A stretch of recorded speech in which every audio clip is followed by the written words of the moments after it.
Olá, pessoal. Boa noite. Sejam todos muito bem-vindos. Eu quero agradecer aqui a presença de todos. Em nome da EA Educação Continuada, eu sou Cristiano Moura, CEO da EA. E eu vou dar aqui um minutinho, enquanto eu vou dando algumas informações sobre o evento, para a turma ir acessando, né, a partir de agora, né? Esse webinar, né, Caminhos para a Industrialização da Construção, ele faz parte de uma websérie que nós criamos com 5 webinars, todos eles iniciando por este, né, serão realizados online e ao vivo, todos gratuitos, né, e essa websérie ela é para apresentação da segunda edição do nosso curso Construção 4.0, Industrialização, Inovação e Tecnologia. A primeira edição desse curso foi realizada o ano passado com grande sucesso, e na oportunidade o curso teve 80 horas de duração. Para esse ano, sob a coordenação do colega Paulo Oliveira, houve uma reformulação e o programa foi estendido para 130 horas. Tá? Então, é um programa muito completo e que aborda aí o estado da arte quando a gente fala em industrialização da construção, seus conceitos, fundamentos, sistemas construtivos, né, métodos de montagem e tudo isso, né?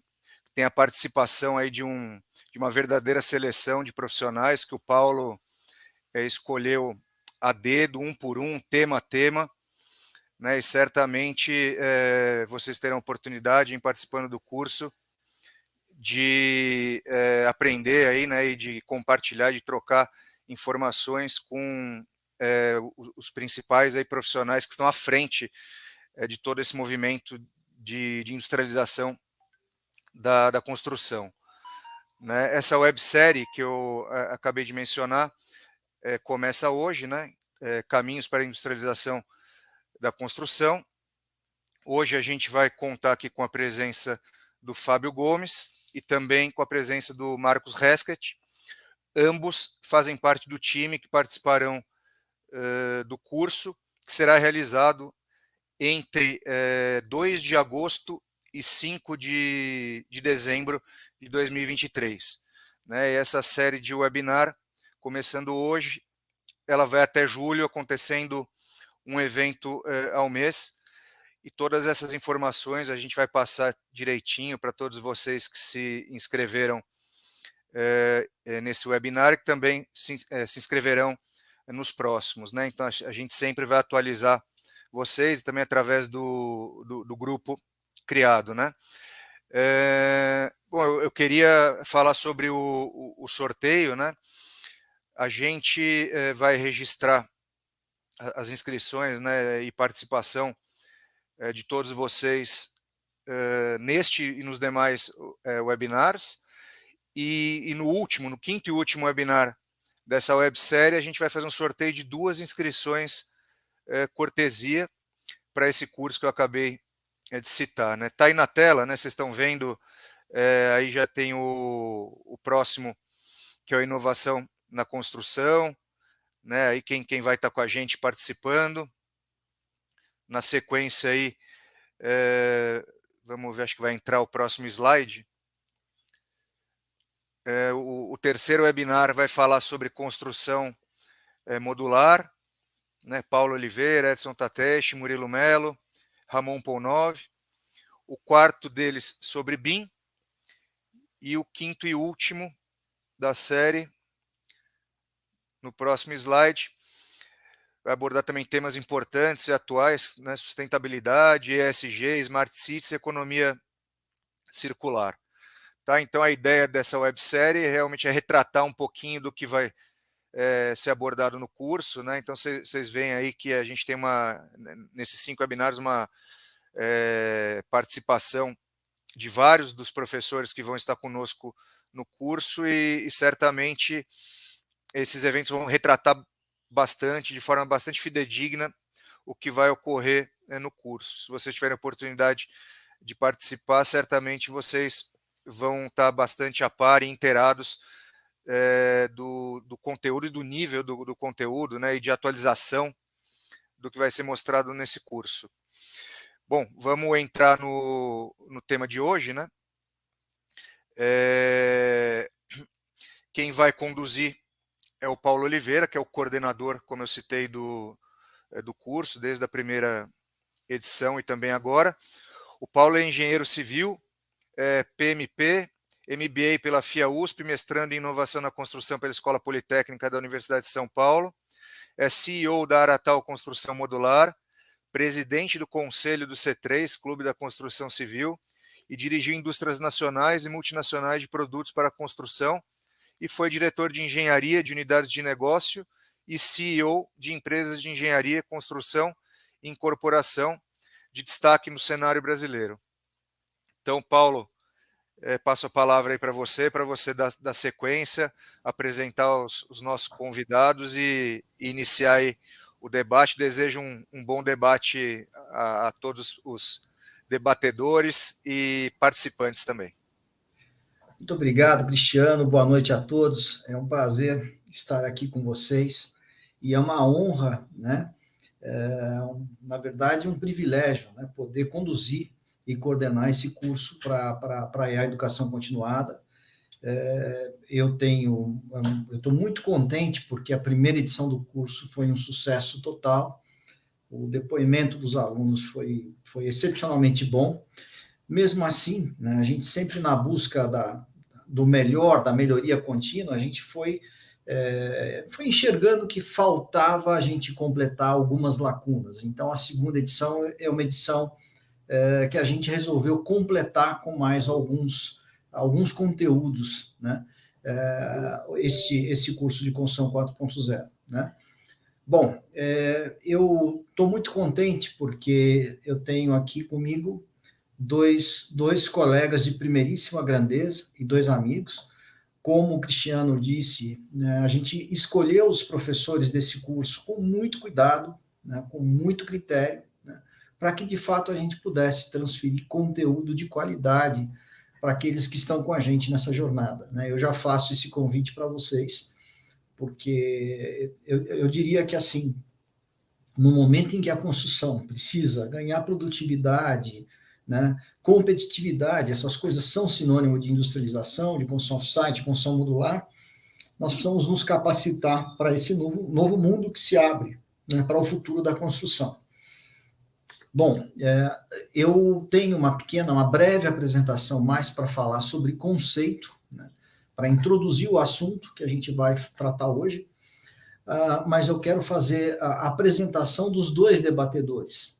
Eu tenho a honra de receber o professor Fábio Gomes. O Fábio é bacharel em Ciências da Computação, ele é mestre em Gestão para Competitividade, é especializado em geoprocessamento, em sistemas de telecomunicação, é executivo de TI com mais de 20 anos de experiência em alianças estratégicas, desenvolvimento de softwares e vendas, tem muita experiência no nosso setor, arquitetura, engenharia e construção, transporte, infraestrutura urbana, né, energia, recursos naturais, mineração, petróleo, gás, manufatura, enfim.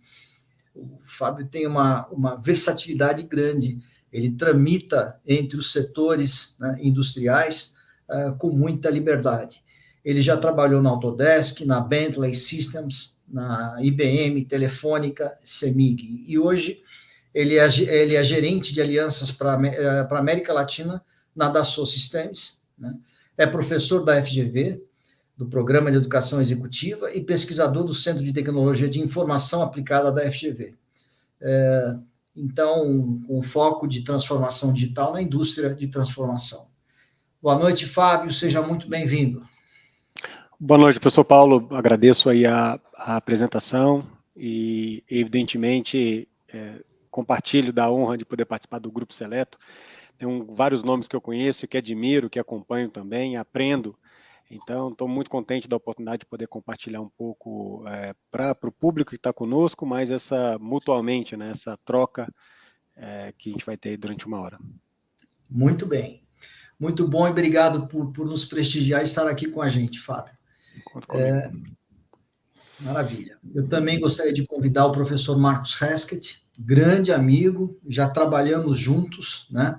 Agora, pela segunda vez, trabalhando juntos, com uma vida profissional bastante paralela, um cara que é uma referência em pré-construção, em engenharia de produção, né? O Marcos é graduado em engenharia civil, pós-graduado em engenharia da produção, pela Poli, Fundação Vasolini, também pós-graduado em administração pela FGV, com ênfase em administração da produção. Ele é especializado em gerenciamento de projetos, ele também tem especialização em gestão financeira, em negociação e mediação, né, pelo Tribunal Arbitral de São Paulo. Ele é executivo de empresas como Método, Queiroz Galvão, JHSF, Passarelli, né, e tem mais de 30 anos atuando em processos de racionalização e industrialização da construção. O Marcos, também com muita satisfação e honra, é diretor de engenharia e sócio da Aratal, né? Bem-vindo, então, Marcos. Obrigado, Paulo. Boa noite a todo mundo que está com a gente nesse começo de noite, aqui em São Paulo, muito chuvosa. Eu queria agradecer o convite da AEA. Eu acompanho a AEA há bastante tempo, tenho muita admiração pelo trabalho da AEA, e eu estou muito honrado e privilegiado de estar nesse grupo tão importante de pessoas tão relevantes no mercado, e eu acho que é significativo esse movimento, a gente falar sobre industrialização, de trazer isso de forma organizada e conceitual para as pessoas, em especial o momento que a gente vive hoje na construção, no momento do Brasil, as variáveis todas que têm se alterado muito nos últimos anos. Então, eu acho que esse movimento pró-industrialização da construção, ele, mais do que bem-vindo, ele é praticamente necessário para o que vem pela frente e pelas perspectivas que a gente vê no mundo e no mercado. Muito bom, Marcos, bem-vindo a bordo. Bom, gente, antes da gente começar o debate, eu quero usar alguns slides só para a gente situar a questão do nosso momento e do tema que a gente vai discutir hoje, né? E eu quero, portanto, trazer para vocês algumas telas, são poucas telas, né? De tal forma que a gente possa, então, dar início a essa apresentação, mas dentro já trazendo vocês para dentro do assunto, né? Essa é a verdade. Então, eu vou compartilhar minha tela com vocês, né? São poucos slides, só para esquentar e a gente poder, então, levar adiante esse nosso debate de hoje. Bom, a pergunta que não quer calar é essa, né? Onde estamos, né?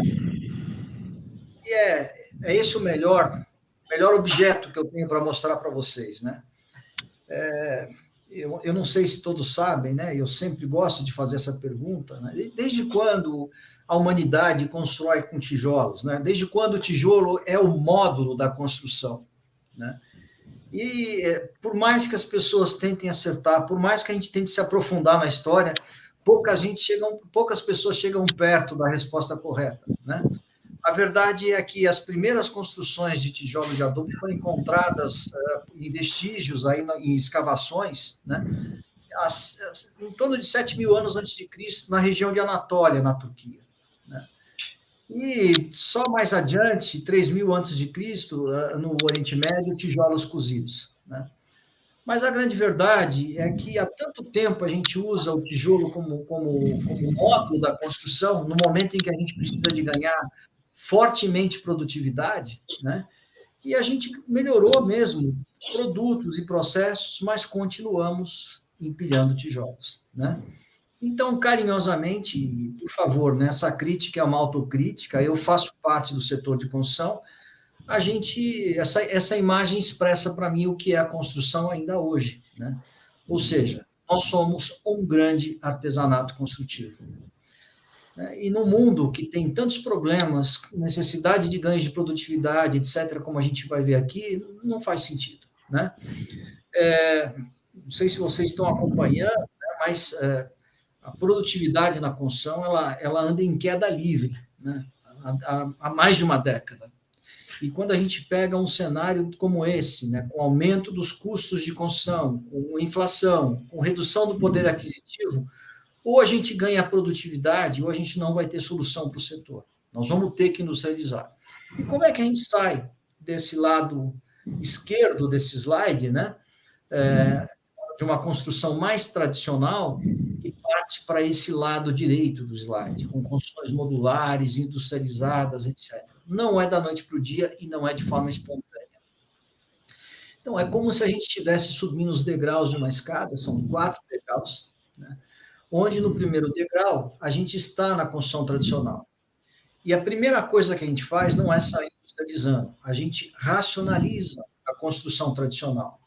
Já no segundo degrau, a gente insere componentes de construção off-site, né? Componentes fabricados fora do canteiro de obra. No terceiro degrau, além desses elementos e componentes fabricados off-site, a gente insere módulos. Só no quarto degrau é que a gente está 100% na construção modular ou fortemente na construção modular com elementos de construção off-site. Bom, e isso acontece espontaneamente? Não. Essa evolução acontece por pressão. Pressão de quê? Pressão por quê, primeiro, né? Para ganho de produtividade, de qualidade, de desempenho e para redução de custo. Quem faz essas pressões, né? As incorporadoras, as construtoras e os investidores. Eu coloco aqui, carinhosamente, tá, gente? Não me levem a mal, né? O nosso cliente de lado, porque o cliente na construção ou o cliente no mercado imobiliário, ele ainda não percebeu que o que manda na indústria 4.0, a razão de ser da indústria 4.0 é a jornada do cliente, a experiência do cliente. Em outros setores, ele já se manifesta com muito mais energia. Aqui ele gosta ou não gosta do produto imobiliário, ele compra ou não compra. Mas no futuro bem próximo, a gente vai estar vendo esse cliente se manifestar fortemente.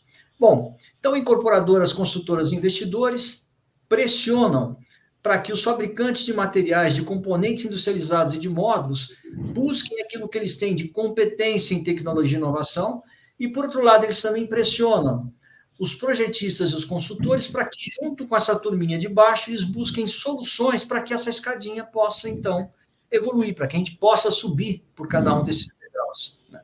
E quando a gente estiver lá no quarto degrau, no último degrau, surgirão novos players, né? Uma nova especialidade, que são os montadores, né? Que terão uma função múltipla, né? Não é o pedreiro, não é o encanador, não é o eletricista, mas é um cara que é especializado para montagem, para também exercer essas funções, né? E, na sequência, alianças de fabricantes. Nós vamos ter gente fabricando só sistemas para vedação externa, fachada, só módulos de caixa de escada, elevador, módulos molhados para cozinhas, para banheiros, né? Empresas que vão fornecer kits hidráulicos, elétricos, empresas que vão fornecer sistemas de cobertura. Aí nós vamos estar numa construção muito próxima da indústria automotiva. A indústria da construção será a indústria de fato. E nós vamos ter, então, o papel das construtoras e das incorporadoras para o papel de integradores de valor, da cadeia de valor, para gestores da cadeia de valor. Não é isso? Né? Então, basicamente, é por isso que nós vamos passar. Né? Para não gastar mais o tempo de vocês, feita essa introdução, a gente começa, vamos dar início ao nosso debate. Né? Bom, eu vou parar de compartilhar a tela. Trago o Marcos e Fábio novamente para a gente bater um papo. Né? E eu queria começar com uma primeira pergunta para o Fábio. Né? Fábio, quando a gente fala em industrialização da construção, faz sentido a gente usar o termo construção 4.0, nos referindo à indústria 4.0? Você que é um especialista nesse tema. Paulo, bom, meu ponto, né? A minha contribuição para o debate hoje, colocar, obviamente, aqui à disposição do professor Marcos, a gente discutir, trocar essa bola, vai realmente estar no entorno do viés da tecnologia da informação, né? Então, efetivamente, como as tecnologias digitais, que hoje estão bastante difundidas por esse tema de indústria 4.0, da questão toda da transformação digital. Isso, de fato, vai efetivamente dialogar com o tema construção 4.0, né? Bom, em particular, o que eu coloco para responder sua pergunta de forma direta, eu digo que sim, eu entendo que sim, faz todo sentido o setor da construção civil, na minha percepção, utilizar essa nomenclatura para se referir ao estado da arte em relação a um processo de transformação, né, do setor, seja por viés da industrialização, seja por viés da industrialização, mas o meu entendimento, e eu espero que o professor Marcos vá concordar comigo, deve ser olhado isso como uma perspectiva, como tendência, como visão de onde nós queremos chegar, né, como alvo, não para descrever um status quo ou como é hoje, tá? Porque isso, para que isso seja possível, seria necessário a gente fazer um conjunto de adaptações e, evidentemente, setorizar essa construção civil, porque ela é muito, muito ampla, né? Então, a construção residencial, a construção industrial, a construção pesada, ela tem nuances diferentes, características diferentes, tipos de projeto com fases de maturidades e níveis de industrialização ou inserção de modularização, pelo menos em pré-moldados, em tipos de materiais distintos, né, como aço e estrutura metálica. Então, isso vai fazer com que essa caracterização seja bem distinta do que a história da própria indústria 4.0.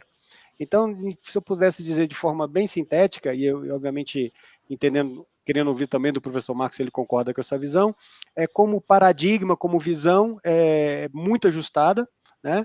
Ela evidentemente tem tudo a ver com a trajetória que a construção aponta, né? Ela tem também o mesmo potencial disruptivo, que é o que fez com que a indústria 4.0 recebesse esse nome, está inserida numa indústria, numa quarta revolução industrial. E aqui eu não queria deixar de enfatizar que a riqueza está nos detalhes, né? Então a gente escuta o termo revolução industrial, talvez não dando tanto sentido à palavra revolução, né? Então a reflexão aqui para que realmente seja alguma coisa que seja característica de um tema revolução, isso tem que ter um impacto e uma profundidade significativa, né? Tanto nos métodos de produção, mas também, obviamente, no social, como foi feita as outras revoluções. Então, é uma trajetória que eu acho que a gente deve perseguir, sim, né, de modo em síntese. Né? Mas eu gostaria de estender um pouco essa posição e ouvir um pouco do professor Marcos sobre essa posição. Eu estou completamente de acordo, Fábio, e eu acho que eu iria até um pouco mais além. Né? A gente fala em indústria 4.0, a gente hoje tem à disposição dos nossos processos, a gente tem drone, a gente tem inteligência artificial, a gente tem realidade aumentada, a gente tem uma série de outras tecnologias que estão para serem embarcadas na construção civil, mas tem um detalhe, né, uma variável na construção civil que é um pouco diferente de algumas outras indústrias. Né? A construção civil, pelo menos no Brasil, os players eles são muito desintegrados, né? Diferentemente da indústria automobilística, em que você tem já consolidado, desde a época de Taylor e Ford lá de trás, em que houve uma preocupação de integrar a cadeia produtiva como um todo, na construção civil, aí podemos estender essa conversa para muito longe, mas por questões culturais, por questões estruturais, por questões desenvolvimentistas, vamos chamar assim, houve uma desagregação dos players. Né? Então, o que acontece hoje na construção, do meu ponto de vista, é que a gente hoje tem empresas querendo chegar no 4.0, nós temos empresas no 3.0 e nós temos empresas no 1.0. Então, eu acho, inclusive, um dos benefícios de um movimento como esse, da IA, para a gente discutir mais profundamente e integrar a cadeia toda, é trazer realmente todo mundo, vamos dizer, para a mesma página e a gente discutir os mesmos conceitos, integrando a cadeia como um todo. Eu acho que isso, para mim, é o grande desafio que a gente tem pela frente. Uhum. Se me permite, Paulo, não sei se essa estrutura a gente tem espaço para tréplica, né? Mas eu gostei muito da posição do professor Marcos e eu gosto nos paralelos que a gente tem proposto sobre construção e indústria, algumas coisas essenciais, né? A regra do jogo, né? Entender a regra do jogo, elas são distintas. E o Paulo trouxe um ponto, acho que fundamental na abertura, que é o papel do cliente dentro desse setor, né? Então, você imagina, basicamente, que o modelo de negócio, quando a gente fala de indústria 4.0, é um modelo de negócio diferente, né? Eu gosto de usar, e a gente, na EA, tive a oportunidade a gente tem a oportunidade de detalhar um pouco mais isso, mas transformação digital, digitalização, industrialização, são processos diferentes, mas que são complementares, estão imbricados entre si. Então, me permite só fazer uma colocação. Primeiro ponto deles é a seguinte, a gente escuta comumente o termo transformação digital, né, e atribui isso à ideia de uma indústria 4.0. Mas a ideia de transformação digital, ela não é especificamente da indústria 4.0. Né? A questão da transformação digital, isso é transversal, isso serve para qualquer indústria, qualquer setor, é o processo onde a empresa, não saindo do analógico para o digital, não é essa a perspectiva, tá? Isso é digitalização que já tem acontecido durante muitos anos, e a construção está repleta de startups, conjunto de aplicações, que estão permitindo ganhos incrementais de produtividade, ganhos pontuais no processo, em digitalizando, saindo do papel e pegando ferramentas mais digitais e ganhando eficiência operacional. Né? A ideia da transformação digital, e aqui o contexto, é a capacidade da organização se reestruturar, se reinventar para capturar valor para esse novo cliente, que é esse cliente informado, ou um cliente que tem um padrão de consumo diferente do cliente industrial. Então, é a ideia da empresa conseguir capturar valor para essa sociedade pós-industrial, da ideia do consumo relacionado a compartilhamento, a ideia do aluguel versus a posse, a ideia de valor sobre a experiência versus o tangível, né, o material e o tangível. Então, a ideia é exatamente da empresa conseguir capturar esses valores e se tornar uma empresa digital. Então, a transformação digital é esse o sentido. Né? E a tecnologia, e é onde eu me insiro, ela é só o backbone, só o meio para poder fazer isso. Né? Então, eu tenho menos relevância nesse processo do que o processo todo de transformação cultural.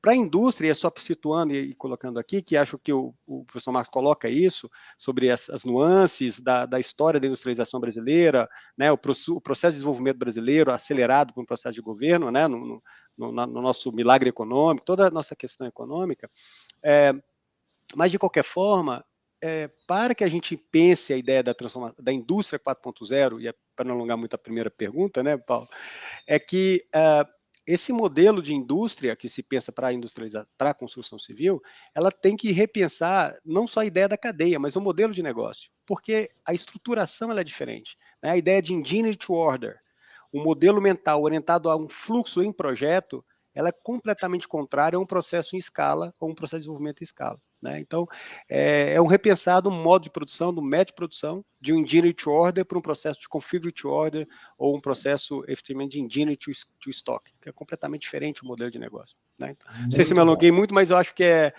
essa colocação, né? Muito bom. Bom, gente, vocês estão vendo aí que a gente só tem fera aqui e eu passo apertado com esses caras, tá?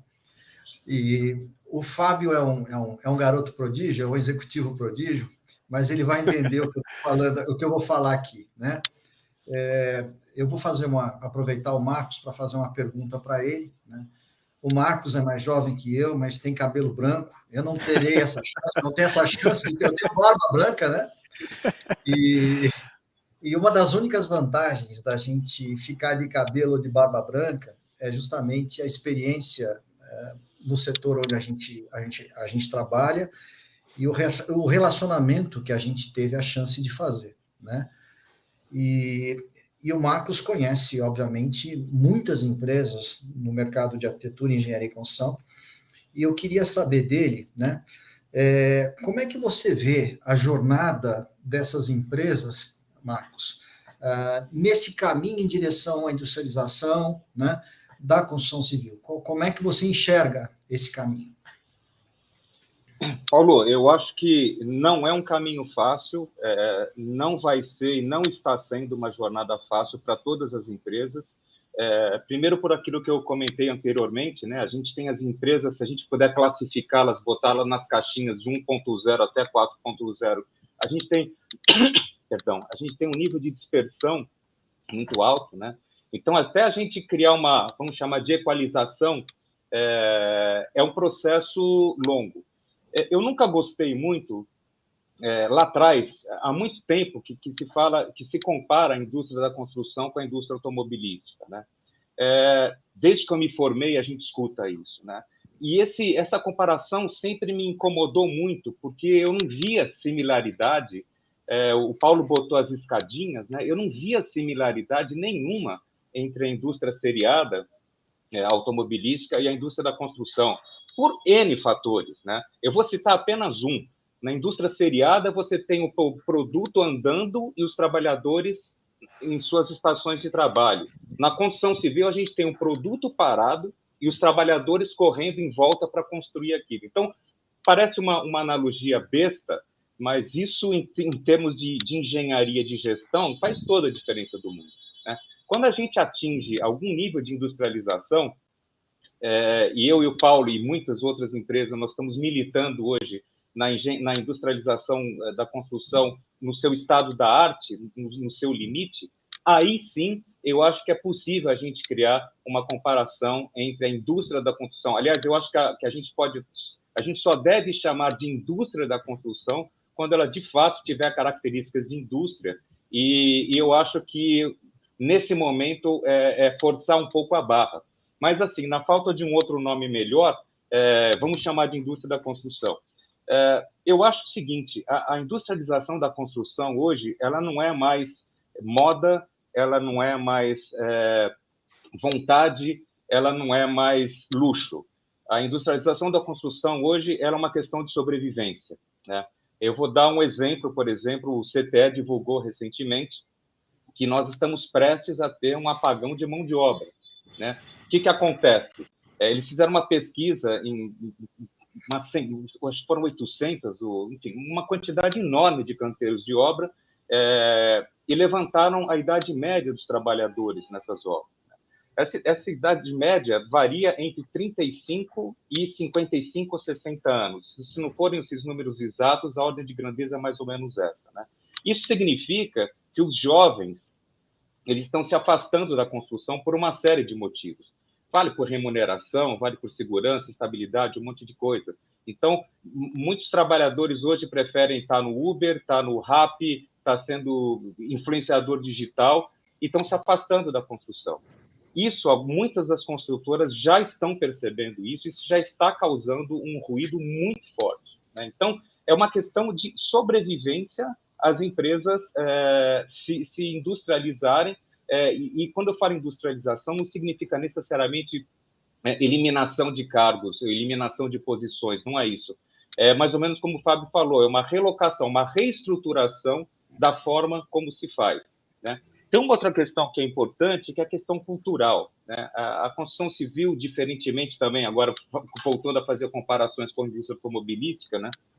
Ela tem uma cultura muito arraigada e muito arraigada no passado, né? Aquilo dá muito segurança para a construção tradicional, vamos chamar de quem empilha tijolo ainda, não é pejorativo, mas é só uma constatação, né? Aquilo funciona, então para que eu vou mudar, né? Aí você vem com uma tecnologia nova, essa tecnologia custa algum dinheiro, e essas empresas enxergam isso apenas como custo e não como investimento, e não sabem tirar proveito disso, né? Então, eu diria que o processo hoje, para também não me alongar muito, o processo que a construção encontrou hoje para evoluir na industrialização é um processo evolutivo e um processo paulatino. Quer dizer, não dá para pegar uma construtora que ainda está num sistema muito artesanal e querer trazê-la para a construção modular imediatamente, para sair voando drone em volta da coisa e sair digitalizando tudo, botar um óculos de realidade aumentada. A ideia não é essa, né? Eu acho que, sabiamente, os fornecedores de serviço, as empresas, os profissionais que estão lidando com esse processo de industrialização já perceberam que tem que ser um processo evolutivo. Eu vou dar um exemplo aqui, só para não me alongar muito mais. Se a gente pegar um prédio, por exemplo, que é feito em construção tradicional, e a gente um sistema industrializado de fachadas, que vai causar um distúrbio muito pequeno no processo construtivo dessa construtora, mas ela vai trazer ganhos palpáveis muito grandes, porque você tem alívio nas cargas de fundação, você tem redução de mão de obra, você tem um monte de outros benefícios que a gente vai conversar um pouco mais para frente, mas assim, é para e passo indo etapa por etapa, escolhendo sistemas construtivos mais abertos a esse tipo de industrialização e trazendo isso em conta-gotas para dentro das empresas, para que elas possam, inclusive, fazer uma revolução cultural dentro delas mesmas, para não acontecer, para a gente poder perpetuar isso, porque também que a gente diagnosticou ao longo desses anos todos é que, às vezes, as inserções tecnológicas elas vêm de forma efêmera, né? Elas vêm, fazem uma obra, aquilo dá uma publicidade enorme para aquilo, e na obra seguinte a construtora não perpetua isso. Então, a partir do momento que você introjeta isso nas construtoras e muda culturalmente a estrutura toda, aí volta o que o Fábio falou lá no começo, que eu concordo, quer dizer, você reestrutura os seus sistemas, os seus procedimentos, os seus métodos, encaminham à industrialização. Maravilha, Marcos. É interessante o que você está falando e, curiosamente, hoje de tarde, eu participei de um evento da Rede da Construção Digital Industrializada do CTA em Redes, numa discussão muito calorosa, e eu apresentei uma contextualização para esse grupo, a Rede 2023, para falar um pouco sobre construção modular, off-site, conceitos, e a gente estava falando justamente sobre isso, né? Porque quando a gente fala em industrialização, geralmente, boa parte das construtoras que estão ainda muito fortemente embasadas na construção tradicional tem um certo receio. Parece um salto quântico. Vou fazer um prédio totalmente industrializado amanhã. De fato, isso é um choque grande, né? E como você falou, Marcos, é importante que a gente dê passos incrementais. Um pequeno passo incremental já é muito importante. Não importa o que a gente vai fazer, é uma fachada industrializada, é um componente industrializado, né? E passos incrementais sucessivos. Na medida em que a gente vai abarcando essas competências e trazendo para dentro da organização, a gente domina aquele processo e vamos avançar para um próximo, vamos avançar mais uma casinha, né? Então, essa metodologia de usar a construção industrializada aberta para trazer componentes, uma fachada industrializada, um banheiro pronto, né, um kit hidráulico elétrico, aos poucos para os projetos, é um passo muito bem dado. Então, uma análise incremental, ou melhor, uma evolução incremental já é muito importante, mas muito bom. Fábio, você que é um dos caras mais versáteis e mais competentes dentro de tecnologias digitais, né? Conta para a gente, qual é o papel das tecnologias digitais no processo de industrialização da construção? Buscando uma resposta do ponto de vista acadêmico, né? Olhando sobre um amparo com respaldo acadêmico, as tecnologias digitais elas estão inseridas no grupo que a gente chama de General Purpose Technologies. São tecnologias de uso transversal, né? Então, basicamente, essa caracterização é porque ela tem capacidade de gerar impactos de forma bastante ampla em várias etapas da cadeia de sistemas ou de setores distintos, né? Então, nessa caracterização, se a gente olha por esse aspecto, aí a gente tem uma teorização que é a ideia das ondas disruptivas, né? A ideia da disrupção criativa, uma ideia de economia de economia chamada Schumpeter, uma ideia schumpeteriana, que vai chamar essas ondas 1, 2, 3 e 4, dessas tecnologias disruptivas que foram capazes de gerar tamanha mudança, né, que foram capazes de realmente promover um salto, né? Então, de modo geral, eu milito nesse campo, né, toda a minha vida, e de fato ela tem esse potencial, né? Mas eu sou muito afim da forma que vocês enxergam.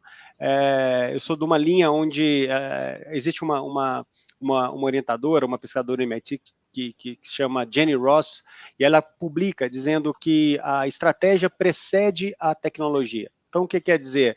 Basicamente, é exatamente o que vocês disseram, não é uma panaceia, tecnologia por tecnologia, mas a ideia são os objetivos estratégicos organizacionais que lideram os incrementos e uso e apropriação tecnológica fase a fase. Isso pode ser mais rápida, né?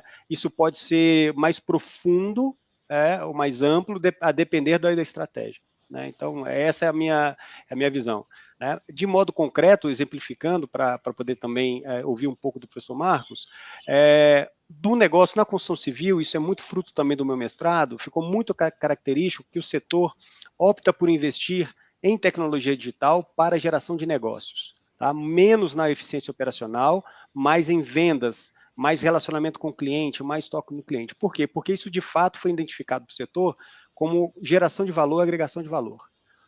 Qual é a matriz disso? A matriz é que o terreno, aqui a gente está discutindo prediais, né, edificações, então o terreno tem um fator muito determinante sobre a produtividade geral do empreendimento, né?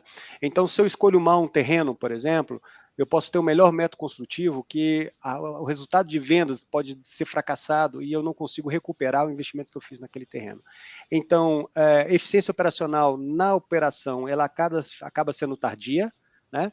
E a concentração de investimento nessa parte de geração de negócio, relacionamento com o cliente, aumento de vendas. Então, você vai ver isso bem mais forte, né? Mas isso, de certa forma, existe um outro componente que é o risco intrínseco já do próprio processo, a pesquisa também revelou isso, professor Marcos, que como os ciclos são ciclos muito longos de desenvolvimento, suscetíveis a vários riscos, né, seja fatores exógenos, que vai chamar, que é questão política, a questão da moeda, a questão de câmbio, a questão de legislações, né, então isso é amplo, com um conjunto amplo de riscos intrínsecos, que a inserção tecnológica naquele empreendimento, que a gente falou aqui da cultura, a cultura orientada a projeto, eu acabo deixando para outra obra, não vai ser essa obra que eu vou fazer essa mudança, ou tem que ser alguma coisa tão pequenininha que o resultado tem que ser de imediato, e acaba tardiando um processo de inovação no ponto de vista das tecnologias digitais. Então, há impacto, isso tem visto de forma bastante clara nos últimos anos, né, com as startups, com a parte de Open Innovation, grandes empresas têm apoiado, né, a Joyce aqui da Autodesk está presente, que eu participei, a própria Dassault, globalmente também inserida, há vários ganhos, mas de fato, para que a gente dê esse salto para a industrialização ainda é bastante tímido, né? Globalmente a industrialização está mais ou menos em 5,5%, segundo a Modular Construction, né? 5,5% gerado do PIB gerado da construção. É uma oportunidade, acho, é justamente por isso, professor Paulo, que eu me coloco sempre à disposição que me chamarem para essa temática, para discutir isso, e porque formação para mim é a base central desse processo de mudança, né? As pessoas buscarem conhecimento, se aprofundarem, estarem dispostas a esse debate, porque para mim o cerne disso aqui é cultural, né? Os outros aspectos são secundários, a meu ver. Muito bom. Eu quero aproveitar, a gente já está avançando no nosso debate, agradecer o público presente, tem vários amigos presentes, né? Obrigado pela presença de vocês. A gente está numa plataforma de transmissão diferente do YouTube, então a gente não está aqui acompanhando os comentários, mas eu vou assistir, né? Nós vamos assistir depois. E o pessoal que está ajudando a gente no back-office, se vocês tiverem perguntas e questões que vocês quiserem colocar para o professor Fábio, para o professor Marcos, podem encaminhar pelo YouTube lá no chat que a gente recebe aqui e a gente transfere essas perguntas para eles, né? As perguntas que porventura não puderem ser feitas hoje por tempo, por limitação de tempo, obviamente eu vou ter a maior satisfação e tranquilidade de passar para o Fábio e para o Marcos, e eu sei que eles vão responder por e-mail, tá certo? Bom, vamos continuar o nosso papo. Marcos, você que é um especialista em pré-construção, né, que é super importante, sobretudo na construção, é muito importante em qualquer tipo de construção, a verdade é essa, mas essencial, eu diria, para a construção off-site modular, né, que é um ciclo muito mais rápido, então ele tem que ser muito mais pleno, muito mais perfeito, né?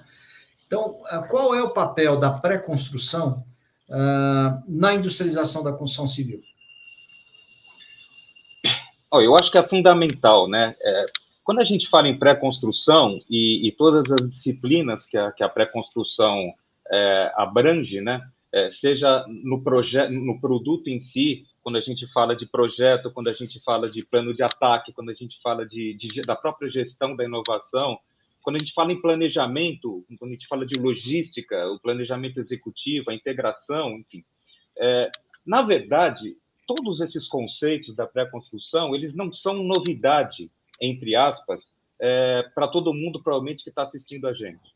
Todo mundo trabalha numa empresa ou tem a sua própria empresa, em que, quando você vai começar uma obra, um empreendimento, você tem olhos para o planejamento, você tem olhos para o projeto, você tem olhos para a logística, mal é mal, mas muitas vezes tem olhos para a logística. O problema é que nada disso é feito de forma integrada, né? Então, se a gente novamente comparar com a indústria automobilística, né, em que você tem ou uma produção seriada ou uma produção em células, né, tudo é absolutamente pensado. Cada tempo é cronometrado, cada trabalhador sabe a sua posição, cada trabalhador tem a ferramenta correta e tem um tempo. Eles têm indicadores de controle que monitoram isso, né? Então, o que eu enxergo, e se vocês me permitem uma analogia, eu acho que o mercado hoje ele tem o hardware, ou seja, a gente sabe que precisa tratar desses assuntos da pré-construção, projeto, planejamento, orçamento, logística, esse tipo de coisa, cadeia de suprimentos, mas o que falta, no meu ponto de vista, é o software da coisa. É como é que a gente faz a gestão dessas interfaces e como é que isso pode ser realizado de tal forma em que a gente consiga, digamos, resolver 95% dos problemas decisórios ainda antes de começar a obra. E isso eu já vi em algumas obras que eu acompanhei e que eu até tive a oportunidade de gerenciar. O Paulo deu o exemplo da JHSF, por exemplo. A JHSF, eu tive a oportunidade de gerenciar a construção de 33 casas em sistemas absolutamente industrializados, em que a gente conseguiu aplicar tudo isso, né? Então, a gente integrou todas as disciplinas da pré-construção e 95% das decisões foram tomadas antes na área de engenharia, ou seja, quando chegava na obra, já estava absolutamente tudo resolvido. Os projetos estavam resolvidos, os trabalhadores já estavam treinados, e isso permitiu a gente construir, só para dar um número para vocês, vilas de 11 casas em sistema industrializado em 5 meses, né? Então, eu entendo hoje que a pré-construção é um bem necessário que a gente tem que trazer para todo o processo construtivo, para toda a linha de vida, vamos chamar assim, de qualquer empreendimento, de tratar com muito carinho e com muita responsabilidade todas as disciplinas da pré-construção. E aqui eu queria também só fazer mais um comentário, que é quem são os players disso, né? Quer dizer, a pré-construção ela não é feita só pela construtora, não é feita só pelo engenheiro da obra.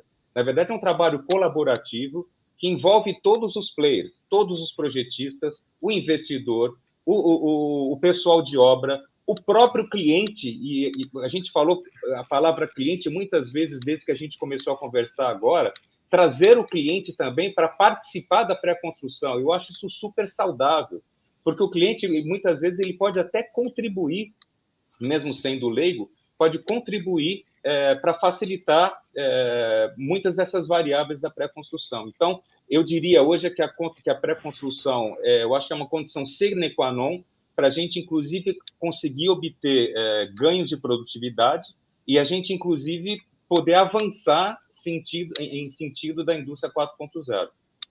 Maravilha. Deixa eu fazer um pequeno desvio aqui no debate para a gente dar um espaço para aqueles que estão com a gente aqui. E primeiro, o Alexandre Pandolfo, ele ficou contente, elogiou que a gente tenha discutido a evolução, né? Um caminho para a evolução em direção à construção modular. Obrigado, Alexandre.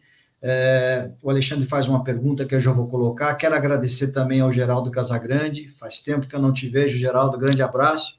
Parabéns pelas colocações e ideias importantes, refletindo sobre tudo, ou seja, que permitem uma reflexão sobre tudo isso que a gente está conversando.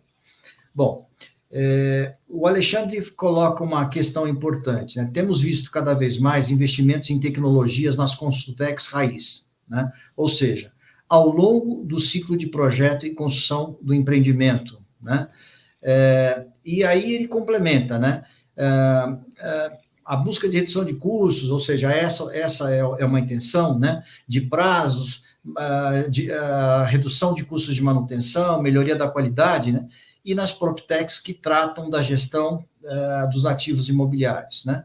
Então, pegando esse gancho do Alexandre, eu queria voltar para o Fábio, porque nós estamos falando um pouco agora de tudo aquilo que tem a ver muito com tecnologia digital. Acho que o Alexandre está preocupado com essa pegada, né? As tecnologias digitais no processo de industrialização da construção. Eu gostaria de saber do Fábio, a quem que interessa essa mudança, essa transformação digital na construção e que benefícios a gente deve esperar? Agradeço a pergunta do Alexandre e aproveito para mandar um abraço.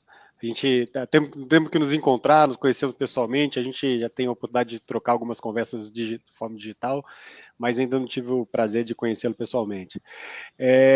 Eu me permita, na condição aqui de debatedor, né? Fábio, desculpa te interromper. Lembrando que o Alexandre é professor desse curso nosso também, tá? Exatamente. A gente sempre fala, a gente sempre cruza a conversa, mas pessoalmente eu ainda não tive acesso. Mas teremos em breve, né? Então, assim, na minha condição, talvez eu faça um papel um pouco de chato, né? Primeiro, colocando o seguinte, essas tecnologias que foram apresentadas, elas são tecnologias que promovem a digitalização. Poucas delas promovem a transformação digital, para reforçar um pouco da teoria que eu havia dito ali. Alguns grupos de tecnologias na transformação digital, elas que estão dentro do setor da construção civil hoje, estão mais ligadas, como eu mencionei, no momento da negociação, com o relacionamento com o cliente. Então, o modelo de aluguel do imóvel, do uso do estabelecimento, a experiência no processo de aquisição, a jornada do cliente durante a aquisição, ali mostra um pouco uma tendência de um digital, a parte de analytics para estudo, tanto de geomarketing ou estudo de demanda, vai capturar um pouco esse social, essa demanda sobre novos tipos de produto. Isso caracteriza um pouco mais de um tipo de tecnologia que está mais para digital. Outros grupos de ferramentas de startup, que quando a gente usa a palavra produtividade, a gente está olhando sempre em excelência operacional, elas se caracterizam como tecnologias de digitalização. É processo que é feito em papel ou manual, eu quero que seja feito de forma mais automatizada, né? A minha colocação é que elas são fundamentais, ela dá resposta àquilo que o professor Marcos colocou, como ganhos incrementais, hoje, os quick wins, como o mercado gosta de dizer, né? Entretanto, ela não pode ser o arcabouço do roadmap, como a empresa gosta de dizer, do roadmap de transformação digital, se o nosso olhar é dentro dessa linha do caminho da industrialização, porque elas não promoverão a industrialização, elas promoverão ganhos adjacentes de produtividade, mas não farão o grande salto que eu quero dizer na prática é o seguinte, as ineficiências inerentes de uma obra, como o professor Marcos mencionou, de um lugar inóspito, onde todo o maquinário se move, todo o material chega em insumo bruto para ser transformado no canteiro, não adianta eu colocar ele todo digital, um conjunto de IoT, porque eu não vou atingir 1/5 da produtividade se eu pegar esse processo e fizer ele em fábrica, num ambiente controlado, com processos repetitíveis, que pode atingir um nível de escala. Então, essa é a minha colocação sobre a oportunidade que nós temos de ter ganhos incrementais, mas não perder de vista, dentro desse processo dessa jornada, de que os ganhos efetivos dessa jornada de industrialização é industrialização mais digitalização. Isso remonta um pouco do que foi a terceira revolução industrial, que é a chegada dos robôs no canteiro da fábrica, né? Então, quem imagina que robô dinâmico na fábrica é a indústria 4.0, na verdade isso é o soluço, é o coice do que já passou. Os robôs é a indústria 3.0, sistemas integrados que o professor Marcos mencionou aqui, são 3.0, não é o 4.0. Tá? O 4.0 são sistemas cyberfísicos autônomos, onde a tomada de decisão de uma máquina sobre se vai produzir mais ou vai produzir menos, se um mix de um produto, conforme a demanda, ele vai responder de uma forma mais automatizada à medida que o público muda o comportamento. Exemplo, tá? Vou dar um exemplo aqui de uma marca, por exemplo, de cosmético, né? Um mix de um produto X, toda uma determinada campanha, a minha fábrica consegue se reajustar para responder àquela campanha naquele determinado período. Então, esse tipo de comportamento é que remete a uma indústria 4.0. As integrações, a ideia de cluster produtivo, como o professor Marcos mencionou, são indústria 2.0 e indústria 3.0. São assuntos já superados, vamos chamar assim, para a manufatura, né? E alguma coisa bem próxima da construção, para me alongar muito, bem adjacente à construção civil, já é feito na indústria, na construção industrial. Então, isso é importante, né? A parte de tubulação, a parte de estruturas metálicas, já trazem alguns componentes de construção, vamos chamar assim, off-site, e de montagem off-site, que já levam isso. Você vai pegar uma refinaria, vai pegar uma FPSO, né, os navios de exploração, eles já implementam isso também há mais de 30, 40 anos no Brasil. Então, só para, acho que respondi de forma muito longa, mas é para não perder de vista isso, ganhos incrementais, pontuais da digitalização, que não é efetivamente, necessariamente transformação digital, e que não necessariamente transformação digital é necessariamente um vetor que garante a industrialização, né? É só essa distinção. Maravilha. Bom, eu vou aproveitar para fazer uma pergunta para o Marcos, que não pode faltar nesse bate-papo, e vou emendar com uma pergunta do Reginaldo Moreira, né, que tem a ver com aquilo que a gente com que o Marcos vai falar agora, né? A pergunta é a seguinte, Marcos. Bom, dentro desse papel, né, desse caminho, né, dessa jornada para a industrialização da construção, qual é a importância da construção modular? Aí o Reginaldo pergunta o seguinte: como é que a gente mitiga os riscos de baixa qualidade na construção modular? O risco é maior, é menor ou igual ao dos métodos atuais de construção? Reginaldo, essa é uma ótima pergunta. Então, respondendo a tua e a do Paulo, eu diria que a construção modular hoje, e o Paulo apresentou uma tela no começo, eu não estou puxando a brasa para a minha sardinha, na verdade estou, mas assim, mas eu acho que eu tenho convicção de dizer que a construção modular hoje, pelo que a gente vê, é o estado da arte da industrialização da construção. Isso o Paulo demonstrou naquele gráfico lá.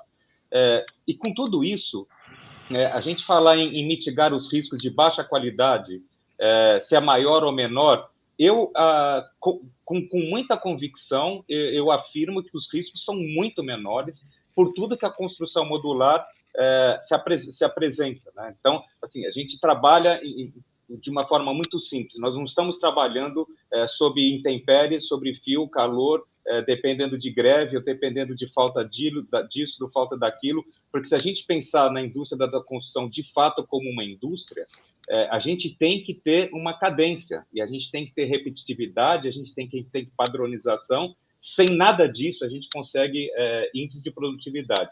Então, assim, a própria qualidade, como o Reginaldo está perguntando aqui, ela pode ser muito melhor garantida dentro de um ambiente fabril do que dentro de um ambiente, eu gostei da palavra inóspito que o Fábio utilizou, é uma palavra forte, mas é uma palavra verdadeira, né? A gente foge de todas as questões e das variáveis que comprometem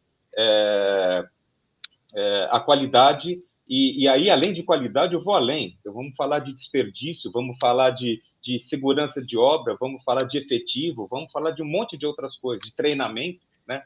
Então, eu acho que a construção modular, ela vem de uma forma muito estruturada e muito racional, resolver todos esses problemas de produtividade, de qualidade, de desempenho. Hoje, para as empresas, hoje nós temos a sigla ESG, que está muito em voga por aí, e eu acho fantástico que as empresas estão começando a se mobilizar no sentido de se tornarem ESG, já existem selos ESG. Então, isso tudo eu acho que compõe uma nova cultura de produção e de administração. Sem falar a questão de riscos de projeto e por aí vai, né? Então, assim, a construção modular, diferentemente da construção tradicional, ela tem bases muito sólidas, são fundações muito bem estruturadas, porque a construção modular, ela obrigatoriamente, ela passa pela pré-construção, que eu comentei agora há pouco. O BIM passa a ser uma ferramenta absolutamente fundamental para a construção modular.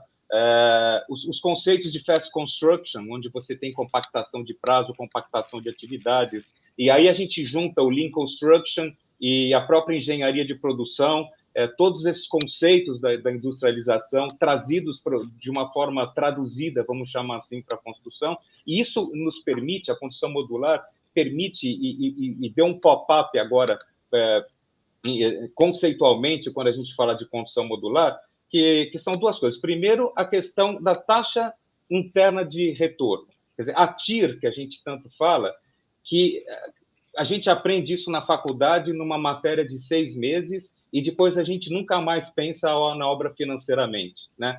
A gente tem os problemas todos, o Fábio comentou muito bem, quer dizer, a construção civil tradicional ela tem um ciclo muito longo, e nós não vivemos num país propriamente estável 100% do tempo, né? Os nossos gráficos são eletrocardiogrâmicos, vamos chamar assim, né?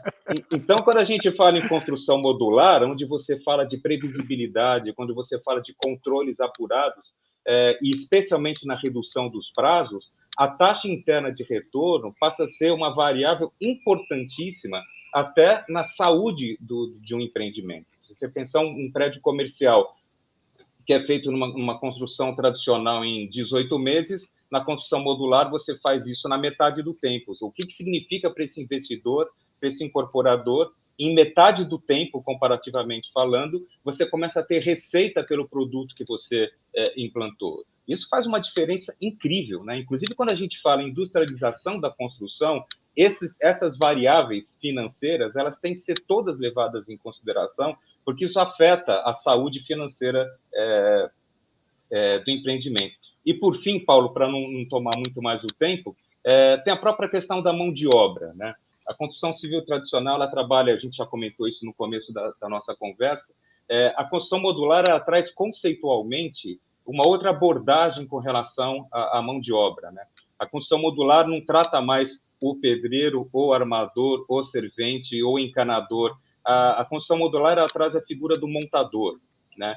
Da mesma forma que a gente tem o montador da indústria seriada, a gente trazer esse profissional para dentro da construção seriada, vamos chamar de construção modular já sendo seriada, que é uma figura completamente diferente, uma figura com treinamento específico, com uma remuneração específica, onde você pode, inclusive, estabelecer formas de remuneração por produtividade.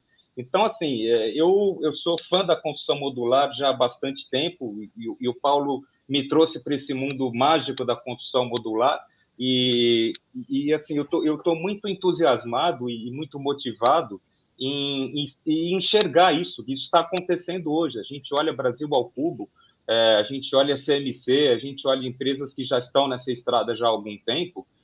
O nível de competência que esse pessoal tem hoje na construção modular é espetacular. Então, eu acho que a construção modular ela está vindo para resolver parte desses problemas da mão de obra, problema, inclusive, de déficit habitacional.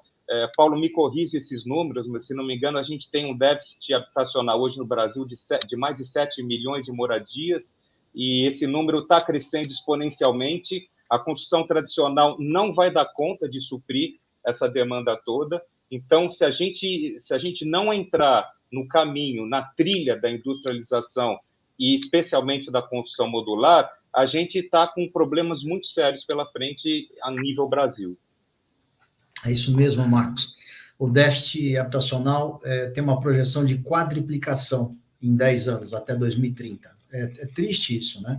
Mas o que mostra que a construção tradicional não tem gerado os ganhos de produtividade para poder atender o crescimento na demanda. E a gente está olhando para a habitação, mas se a gente olhar para serviços, para a área de serviços sociais, transportes, educação, saúde, esse país crescendo um pouquinho é problema, né? Bom, eu quero agradecer a presença do Parpinelli, do amigo Parpinelli, está dando parabéns aos debatedores aqui. Parpinelli me convidou, eu aceitei, obviamente, para ser conselheiro do Hub Union. Ele é presidente do Hub Union, né? Também eu vou fazer uma pergunta da Mônica Garcia. A Célia Leitão está dizendo que Fábio Gomes, muito legal a sua fala, então a Célia está gostando, né? E eu queria, então, fazer uma pergunta para o Fábio e engatar, então, já numa questão da Mônica, né? E a pergunta é a seguinte, né? Fábio, todo esse processo de digitalização da construção, né?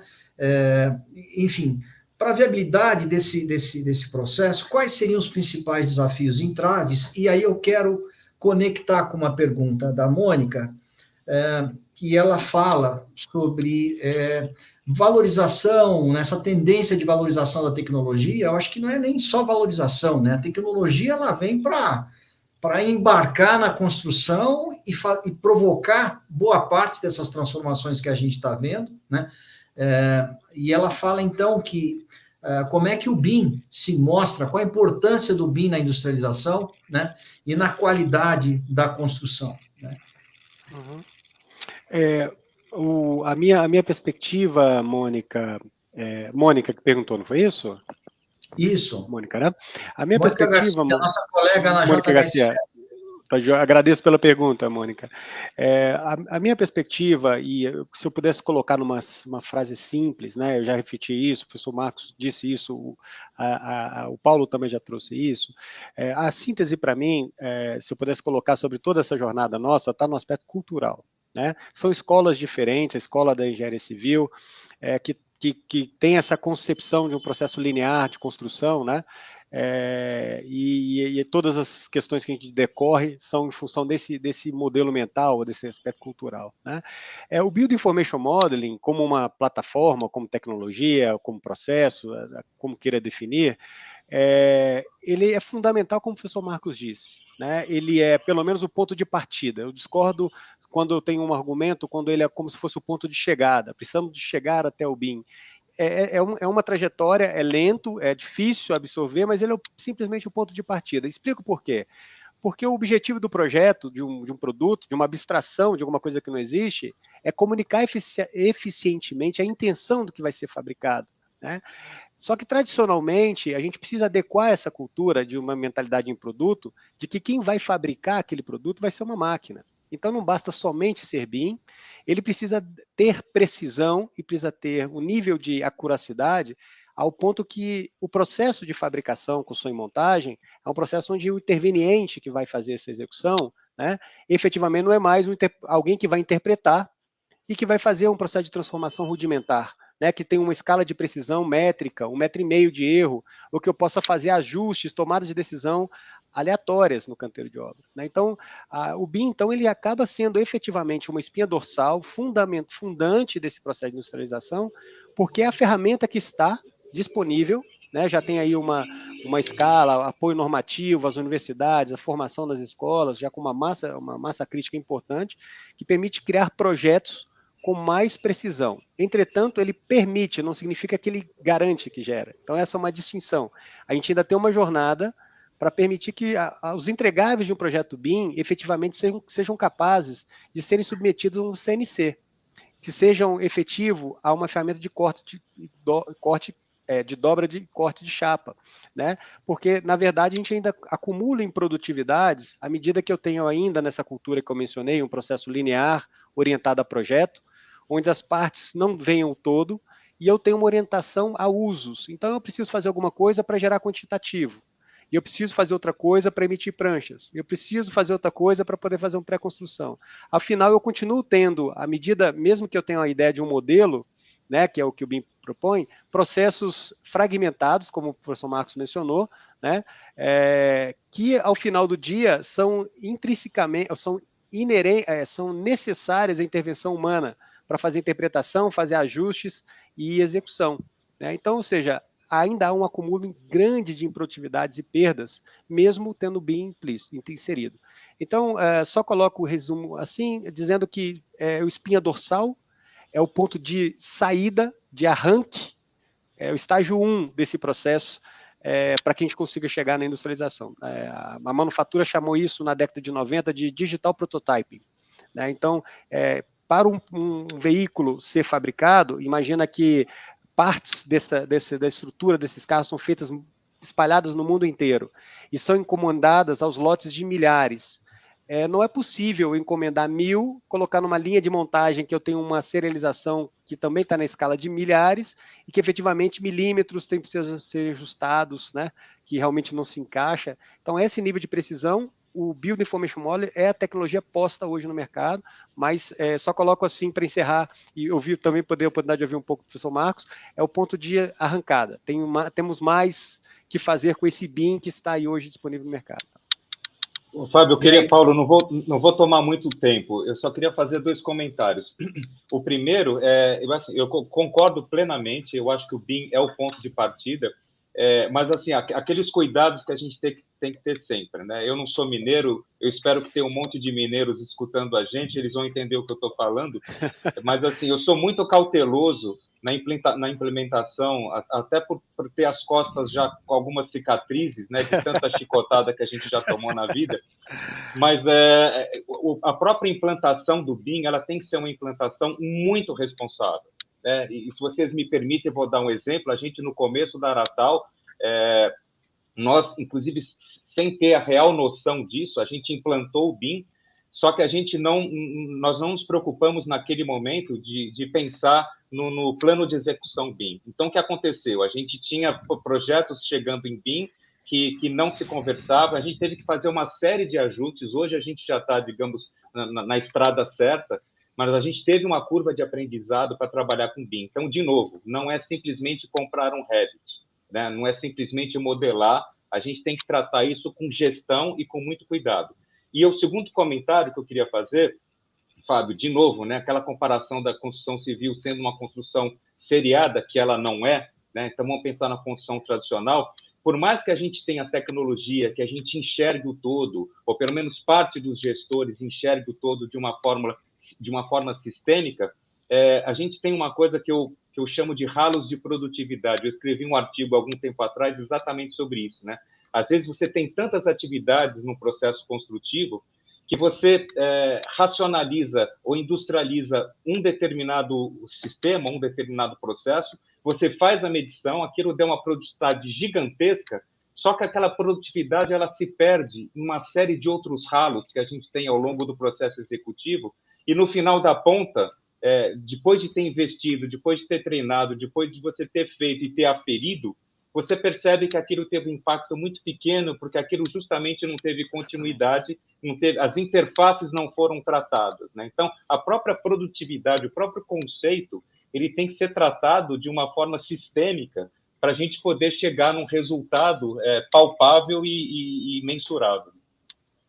Perfeito. O Felipe Félix, ele destaca aqui a importância, né, o Felipe Félix tem uma questão importante para o Fábio, né? O Ricardo Munhoz dstaca a importância dos kits de instalação predial, né, elétricos, hidráulicos, nesse processo de industrialização da construção e no sistema off-site. Perfeito, Ricardo. Eu vou fugir um pouco do meu papel, né, para responder uma pergunta do Fábio, né, e emendar com uma pergunta da Mônica, né? O Fábio De Santi, ele fala o seguinte: quais ações estão sendo realizadas para divulgação nas universidades, associações, governo, etc., da necessidade urgente da utilização da construção industrializada? Mais do que pertinente, Fábio. E a Mônica pergunta: e como é que fica a questão tributária, né? Já que a construção industrializada, como a gente sabe, paga muito mais tributos do que a construção tradicional. É a guerra do ISS contra ICMS mais IPI, dá uns 20% de diferença, desfavorável à construção industrializada, né? Que entrega mais qualidade, mais desempenho, muito mais rápido, etc., né? Bom, mas a questão é a seguinte, né? Eu queria dizer o seguinte, né? Eu queria fazer um convite para vocês, né? O CTE em Redes e o C3, Clube da Construção Civil, criaram, né? Na verdade, é um movimento que a gente idealizou e eles deram suporte para a criação desse site, que não é só um site, é um movimento, né, chamado Brasil Viável Construção Industrializada, né? O site está aí para vocês acessarem, né? Eu convido vocês para conhecerem esse movimento, para aderirem a esse movimento como profissionais e as empresas de vocês podem mandar para a gente o logo da empresa, é uma adesão, né? Não tem custo algum, mas a gente precisa aumentar a massa crítica, eu vou explicar para quê. O Brasil Viável é um movimento pró-industrialização da construção, a gente quer acelerar a industrialização da construção no Brasil, e a gente mapeou 7 barreiras importantes que impedem o avanço da industrialização da construção. São várias. Vocês colocaram 2 delas, né? a tributação, né? A gente precisa resolver isso, a gente precisa buscar a isonomia tributária. Existe um projeto de lei que está estacionado há um bom tempo, né, entre a construção industrializada e a tradicional, senão a gente não dá chance para a construção industrializada. 20% é algo muito maior do que a margem de muita construtora, gente, tá certo? Então não faz o menor sentido isso. E a outra questão também muito bem colocada pelo Fábio, né? O que a gente está fazendo para divulgar nas universidades, etc., né? Então, enfim, o Brasil Viável está trabalhando não só na divulgação, mas ele está trabalhando constituindo grupos de trabalho para, por exemplo, criar um modelo de financiamento imobiliário, tanto financiamento à produção, a quem vai produzir, como ao cliente da construção industrializada. Não existe um modelo de financiamento adequado para produtos da industrialização. O cliente ele tem que pagar 20% do valor do imóvel para a construtora ou para a incorporadora. Se você pensa num ciclo da construção tradicional de 24, 30 meses entre projeto e construção, ele consegue se acomodar nesse ciclo. Se você fala, eu vou te entregar uma casa em 4 meses, ele não tem poupança para isso. Esse é um primeiro problema, né? O segundo é o seguinte, e quem vai produzir? Quem vai produzir, a partir do instante em que a gente transforma a construção numa indústria e executa 75%, 80% das atividades no chão de fábrica com processo controlado, né? Não existe financiamento para isso. O financiamento começa para quem está produzindo quando ele coloca o primeiro módulo no canteiro de obra. Né? Não há fôlego, não há fluxo de caixa que tolere isso. A exposição de caixa é gigante e quanto maior for o projeto, 20 mil unidades, 40 mil unidades, maior a exposição de caixa. Né? Então, hoje a gente tem um grupo de trabalho, financiamento e crédito imobiliário, estamos lá com Bradesco, Santander, Itaú, Caixa, né? Mais consultores, projetistas, gente de renome no setor da construção, né? Para discutir exatamente modelos de financiamento. Então, estamos avançando nessa plataforma também. E sobre a questão de como é que a gente leva isso para as universidades, né? Nós estamos aqui fazendo um trabalho de divulgação, tem cursos como o curso da EA, por exemplo, que ajudam a trazer profissionais já inseridos no mercado para a construção off-site modular, né? E o CTE em Redes tem um programa muito interessante, né? Que vai ao ar em breve, né? Justamente para capturar tudo aquilo que está sendo gerado de conteúdo pela rede da construção digital industrializada, não é pouca coisa, né? E criar uma grande biblioteca digital para ceder esse material para as universidades, dentro de um projeto, né? Então, existem boas ideias para isso, certamente haverá outras ideias, tão boas quanto, né? Mas já existem boas iniciativas. Bom, eu vou fazer mais uma última pergunta para o Fábio, né? Eu peço perdão a vocês, mas a gente depois responderá, né? Fábio e Marcos responderão as perguntas que não puderam ser feitas aqui, né? Por limitação de tempo. E eu vou fazer uma última pergunta para o Fábio, que eu acho que é uma pergunta muito importante, né? E vou fazer uma última pergunta para o Marcos, mas eu peço resposta para os dois, bastante compactas, para a gente poder responder essas duas últimas questões. Sim ou não, né? Não é bem sim ou não, né? Mas tem que ser uma resposta curta, né? Fábio, qual a importância da cultura de inovação nesse processo de transformação digital? Perfeito. Fundamental, porque o processo decisório se baseia em pessoas, né? E as mudanças centrais que a gente está tratando vai tratar da vida das pessoas dentro das empresas, a vida das pessoas na sua jornada de aquisição do seu imóvel, que é a grande maioria, o projeto de vida, né? Ou a vida delas durante a vida dentro daqueles imóveis. Então, é central, é vital, né? Eu já tinha falado isso antes, de modo geral, está para mim, a síntese desse processo da nossa jornada de mudança está na cultura, e essa cultura está, evidentemente, intrínseca às pessoas, né? E mais especificamente, falando das incorporadoras e construtoras, né, que são esses agentes de mudança que você mencionou no começo, Paulo, para mim está ali no dono, na figura do dono, Gosto também de uma fala que vocês trouxeram, que é importante dar passos. Para mim, o Brasil falta dar o primeiro passo, a grande parte das incorporadoras, dar o primeiro, né? Não é necessário muitas coisas, mas comece a dar o primeiro passo, porque, evidentemente, esse primeiro passo já vai alavancar uma nova demanda de mercado, o efeito dessa, que a gente vai chamar de externalidades desse mercado, vão permitir que várias iniciativas que ainda estão pequenas, startups da construção modular, montadoras, efetivamente criam uma capacidade de crescer e atender essa jornada, né? Então, é central e, para mim, eu colocaria estar na figura do dono, tá? Se eu pudesse tipificar agora essa cultura nesse momento. Perfeito. Marcos, você citou no começo desse nosso bate-papo de hoje o quão complexa é a cadeia de valor da construção, né? Com certeza uma cadeia que tem muito problema, né? Ela é frágil, né? Ela tem problemas de integração, né? As próprias lideranças não estão bem conectadas, são muitas lideranças, muitas entidades setoriais, é uma cadeia muito fragmentada, né? Basta ver na construção tradicional quantos players a gente tem que mobilizar para fazer uma obra, né? É muita gente, é muita coisa, né? E aí, diante desse cenário, né, eu te pergunto, qual a importância da cadeia de valor no processo de industrialização e como é que você compara isso com a construção tradicional? Bom, a importância é enorme, né? Eu gosto de dizer até que a cadeia de valor da construção, eles têm que, como players, eu os considero como cúmplices do nosso sucesso, né? Eu acho que a gente falou muito dessa questão cultural da construção civil e os problemas culturais, o arraigamento cultural, ele não vem só dos investidores, não vem só dos construtores, eles vêm também de toda a cadeia, inclusive a cadeia de valor, a cadeia de fornecimento de materiais, de serviços, de soluções. Então, eu acho que a cadeia de valor hoje, ela está hoje num outro ambiente. O ambiente da industrialização é um ambiente diferente da construção tradicional, né?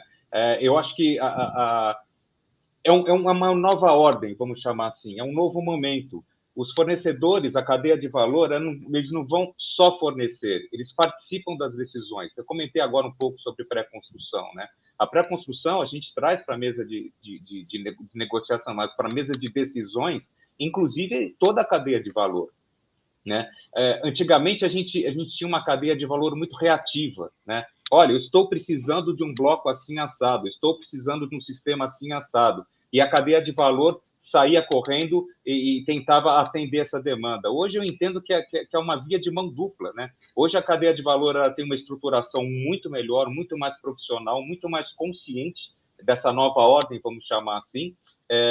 Ela consegue transmitir ou embarcar nas empresas que trabalham com construção industrializada de uma forma muito, muito mais competente. Quer dizer, levando lá atrás, quando o drywall surgiu, por exemplo, no Brasil, não sei se vocês lembram, algum tempo atrás, o drywall entrou como sistema completamente esfacelado. Eram fornecidos os perfis, eram fornecidas as chapas e se vira, né?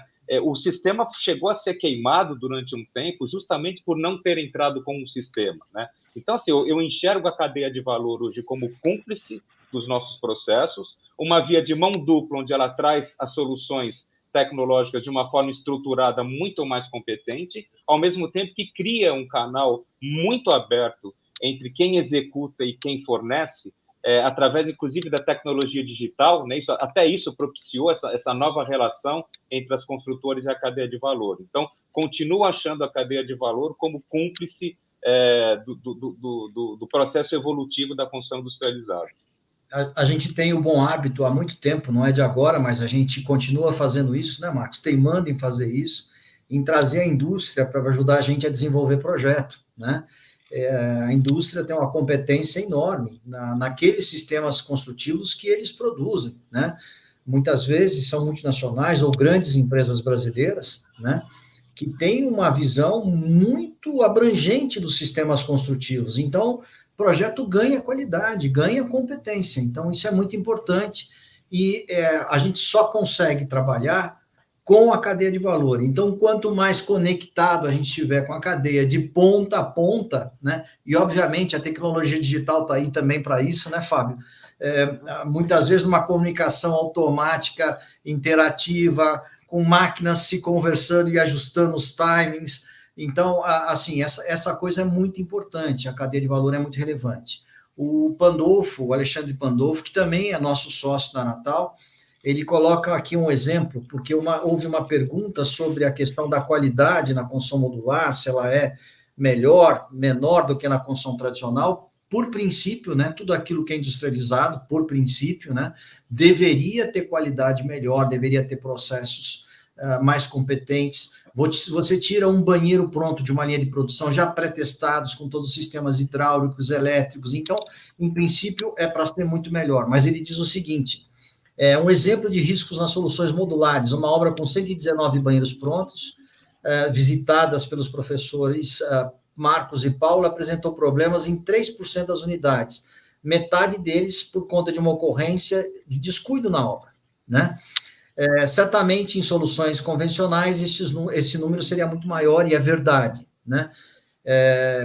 A gente tem outros índices aí no passado, no meio do Marcos, numa empresa que a gente trabalhou, que usava uma reserva de 1,5% do custo do produto todo, né? Para usar com despesa no período de manutenção e garantia, né? E nos produtos industrializados que a gente conduziu, eu e o Marcos, né, esse número foi 0,3%, foi 1/5, né? Então, é muito importante, é muito relevante isso. Bom, gente, eu não quero estender mais o horário, agradeço a presença de todos e gostaria de passar a palavra ao Cristiano para que ele possa, então, fazer o encerramento. Muito obrigado a todos. Bom, acho que eu queria primeiramente agradecer aí a contribuição de cada um de vocês, Paulo, Fábio e Marcos. Eu fico aqui, né, imaginando a qualidade, o nível, né, do conteúdo apresentado aqui em pouco mais de 1 hora. Aliás, até peço desculpa por a gente ter se estendido um pouco, mas eu entendo que foi por um bom motivo. No horário, né? Mas projetando isso, né, para o nosso curso, que tem 130 horas de duração, né, com a participação aí de diversos colegas aí do cenário da construção industrializada, né? Então, obrigado pela contribuição de vocês, espero que o pessoal que participou tenha gostado bastante. Eu considero que além de tudo que foi colocado, o pilar, né, do conhecimento, da educação, da qualificação é muito importante. A gente espera, dentro do nosso trabalho aqui, né, que a gente realiza, poder também contribuir um pouquinho com todo esse processo, né, que vem, esse movimento que tem sendo feito em direção, né, ao caminho da industrialização da construção, né? Então, participar um pouquinho e contribuir um pouquinho com tudo isso. Então, agradeço aí mais uma vez a participação de vocês, obrigado a vocês que ficaram conosco até agora e convido vocês para estarem com a gente nos próximos webinars. Teremos mais 4, vamos colocá-los a par das datas, dos temas, dos profissionais que irão participar, né? E, como eu disse, né, esses webinars fazem parte de uma websérie que o objetivo é apresentar o nosso curso, né, que está aqui na tela, algumas informações sobre eles, mas que a gente vai ter oportunidade também de transmitindo as informações, os diferenciais, né, desse curso para quem tiver interesse em participar. Como eu disse, é a segunda edição, estendida, né, de 80 para 130 horas, e está muito, muito bacana. Eu tenho certeza que quem tiver oportunidade vai gostar bastante. Então, agradeço aí, obrigado. Boa noite Cristiano, e até a próxima. Desculpa, Cristiano. A Iana está perguntando sobre o sorteio, né? E se o curso é online. Tá, então vamos lá.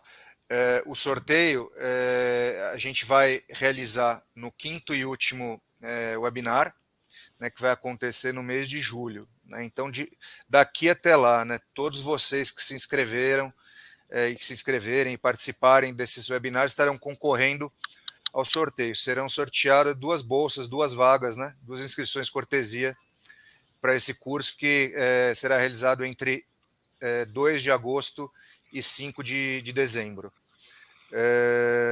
O curso ele vai ser realizado no período noturno, 2 vezes por semana, essas 130 horas, online e ao vivo, e as aulas serão gravadas, né, e disponibilizadas em nossa plataforma. A gente sabe que num programa extenso como esse é comum acontecer, né, que não possa participar de uma aula ou outra, compromissos, reuniões, saúde, família, etc., mas quer dizer, ninguém vai perder o conteúdo. Isso vai ficar gravado e será disponibilizado o acesso, né, através de login e senha na nossa plataforma por um período aí de 90 dias após a conclusão do curso, né? Então, além de você ter acesso à gravação por todo o período do curso, passado o curso você ainda tem acesso por 90 dias à gravação de todo esse conteúdo, né? Assim como os materiais e tudo mais, né? E, bom, estou vendo aqui que na tela, né, tem uma condição diferenciada aí, através de um cupom, né, para quem quiser fazer a inscrição no curso. Espero ter respondido aí a pergunta, né, e ficamos todos aqui à disposição. Se vocês tiverem alguma dúvida, alguma questão, escreve para a gente, por WhatsApp, por e-mail, a gente vai ter o maior prazer em responder e atender vocês. Tá bom? Então, boa noite a todos, obrigado mais uma vez. Paulo, quer falar ainda alguma coisa? Só um boa noite caloroso e o agradecimento àqueles que estiveram aqui nos prestigiando e, sobretudo, ao Fábio e ao Marcos, né, que trouxeram um conteúdo riquíssimo para esse bate-papo. Legal. Obrigado a todos. Obrigado a todos. Obrigado, Cristiano. Obrigado, gente. Boa noite, obrigado pela oportunidade. Até a próxima. Boa noite, um abraço. Tchau, tchau.